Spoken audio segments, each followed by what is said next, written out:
Денсаулықты адам қашан күте бастайды? Денсаулық болмаған кезде. Тыңдаңыздар.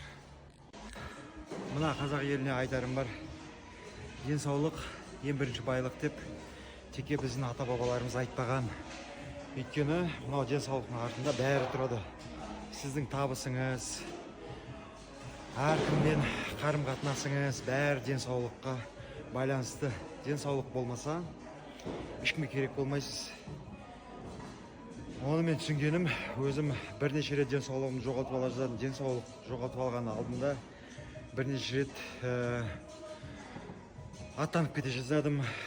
Сосын ғана түсіндім, денсаулықтан артық еш нәрсе жоқ. Сол қазақ елім, денсаулық болса бәрі де болады.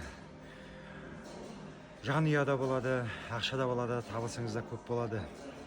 Ал төсек тартып қалсаңыз, ешкімге керек болмайсыз. Ол ақиқат.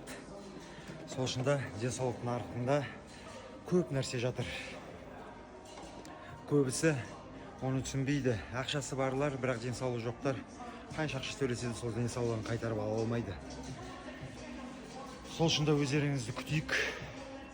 Мен айтпаймын спортпен айналысыңдар деп, спортпен емес, осындай жай жаттығулармен, ОФП-мен, общий физический подготовка дейді ғой. Сондаймен өз денсаулықтарыңызды ұстап тұрсаңыз, жақсы күйде. Сол бірінші.